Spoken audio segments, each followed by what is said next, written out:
बिस्मिल्लाहिर्रहमानिर्रहीम। बोलते कालम के साथ मैं आमिर रज़ा खान। और डोनाल्ड ट्रंप बार बार क्यों कहते हैं कि भारत जो है रशिया से ऑयल ना ले, और अगर रशिया से ऑयल ना ले तो भारत कहाँ जाएगा। इस खबर को ज़रा इस खबर के साथ मिलाकर देखें कि अमेरिकन WTI जो ऑयल है वो पहुँच गया बलूचिस्तान के साहल पर, जिस पर 1 मिलियन बैरल ऑयल है और 2 जहाज़ मजीद जो हैं आ रहे हैं, जिनको कंपनी ने ये मंगवाया है। लेकिन मुझे आज बात करनी है कि भारत को क्या नुकसान होगा अगर वो रूस से तेल नहीं लेगा, और रूस को क्या नुकसान होगा ये बैनुल-अक़वामी तनाज़र में देखना चाहिए। देखें, पहली बात तो यह है कि 1947 से लेकर टिल टुडे भारत जो है हमेशा अलाए रहा है किसका, रूस का, क्योंकि भारत में आज़ादी से पहले ही ऐसी तरीके जन्म ले चुकी थी जो मार्क्सिज्म को सपोर्ट करती थी, और एक अच्छा खासा तबका जो था वो मार्क्सिज्म का शिकार था।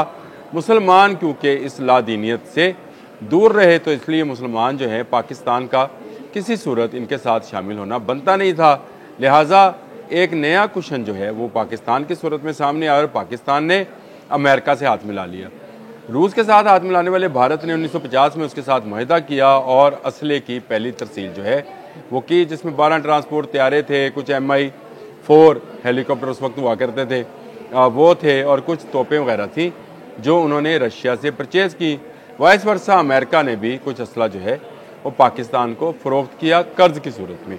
लेकिन इसके बाद हुआ क्या, इसके बाद 60 में दोबारा जो है उन्होंने टैंक्स वगैरह ख़रीदे, वहाँ से 65 में जंग लगा दी रशिया के एमा पर के रशिया जो है वो उनको असला फराहम कर रहा था। पाकिस्तान ने भरपूर जवाब दिया, 17 दिनों में नाको चने चबवा दिए भारतीयों को। 1971 में दोबारा से रूस के कहने पर मशरक़ी पाकिस्तान जो अब बांग्लादेश हमारे भाई हैं उनको वहाँ भड़काया गया, और ये वही तंजीमें थीं जो काम कर रही थी मार्क्सिज्म के ऊपर या सोशलिज़म के ऊपर, और उन्हीं तंजीमों का ऑफशूट्स था जो निकल कर पाकिस्तानियों के ख़िलाफ़ हुआ, और उसके बाद वो मुल्क हमसे अलग हो गया। चलो अच्छा हुआ कि अलग हो गया, लेकिन भारत की झोली में नहीं गया जिस पर बड़े बड़े दावे किए गए। ये मामला चलता रहा और 1979 में रूस ने अफ़गानिस्तान के अंदर कदम रखा और अफ़गानिस्तान पर कब्ज़ा कर लिया। ये वो वक्त था जब भारत पूरी तरह सपोर्ट कर रहा था, अफ़गानियों के ख़िलाफ़ था। पाकिस्तान ने अपने अफ़गान भाइयों को ना सिर्फ पनाह दी बल्कि अफ़गानियों को एक ऐसी सुपर पावर के ख़िलाफ़ लड़ने की हिम्मत बंधाई और उनको अपनी बसात के मुताबिक उनकी मदद भी की।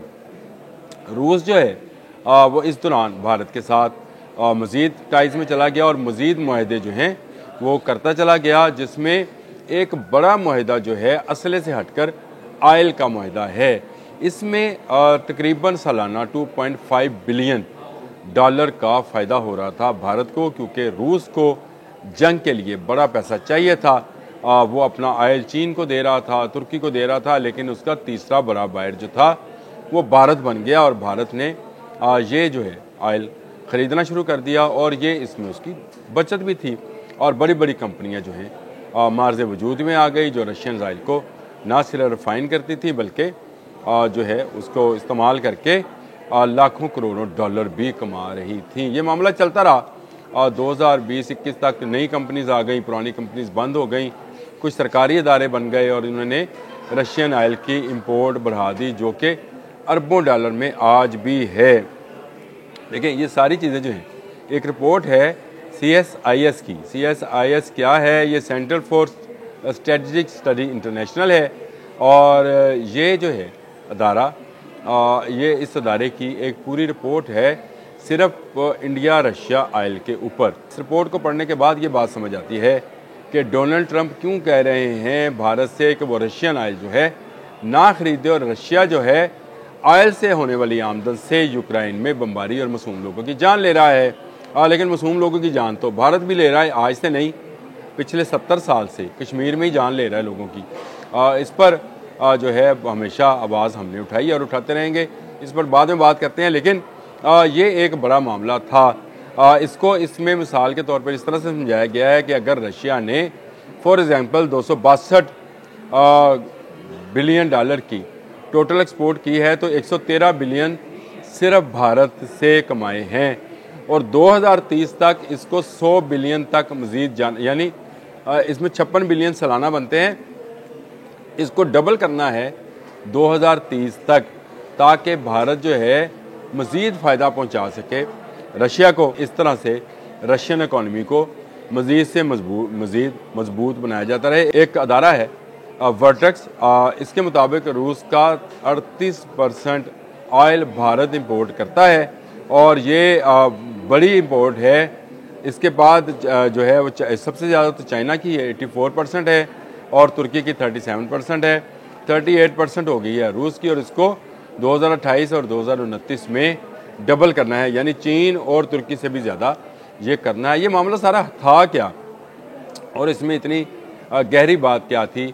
देखें, भारत में ना सिर्फ प्राइवेट रिफाइनरीज मौजूद हैं बल्कि सरकार की भी 3 रिफाइनरीज चल रही हैं, और ये तीनों के तीनों इस तरह से बनाई गई हैं कि इनमें ऑयल जो साफ़ होगा वो होगा रूसी ऑयल, यानी रशियन क्रूड ऑयल जो है उसको साफ़ किया जाएगा।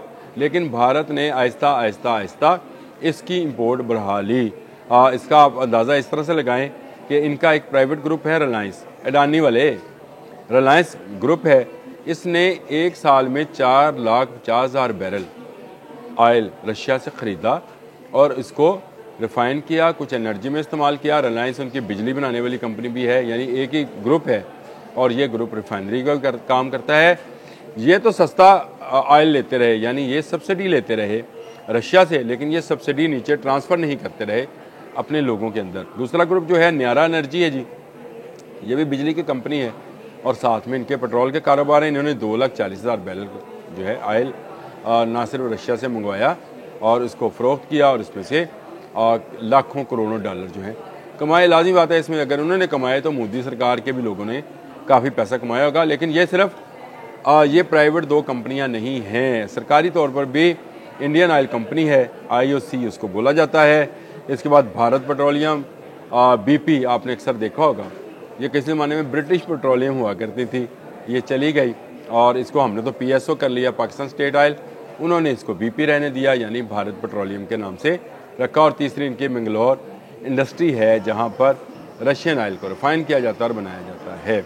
अब आ जाए कि डोनाल्ड ट्रंप ने एक बात कही थी कि मुस्तकबिल में भारत पाकिस्तान से ऑयल ख़रीदेगा।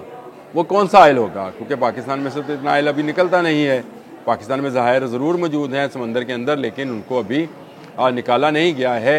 ये जो जहाज़ आया है बलूचिस्तान पे, जिस पर 1 मिलियन बैरल ऑयल मौजूद है, ये पाकिस्तान में तो इस्तेमाल होगा, लेकिन इसके पीछे 2 जहाज़ मज़ीद आ रहे हैं। तो इसका मतलब ये है कि इस खत्ते में अगर भारत अमेरिका के साथ कुछ तजारत करना चाहता है तो उसको ये ऑयल पाकिस्तान से लेना होगा, यानी पाकिस्तान के रास्ते ये भारत जाएगा। ऐन मुमकिन है कि आने वाले दिनों में, यानी आइंदा आने वाले महीनों में पाक भारत तनाज़ा जो है उसको पेट्रोल के नाम पर डोनाल्ड ट्रंप ख़त्म करा दें, क्योंकि वो बार बार अपनी बात में अपनी हर तकरीर में एक ही बात दोहराते हैं कि मैंने धमकी लगाई थी कि तजारत करो, जंग ना करो। और भारत को ये बात समझ नहीं आई, लेकिन उसके फिर समझा दिया गया और इसमें वो फिर फील्ड मार्शल की और पाकिस्तान के वज़ीर आज़म की तारीफ़ करते हैं, तारीफ़ के पुल बांधते हैं।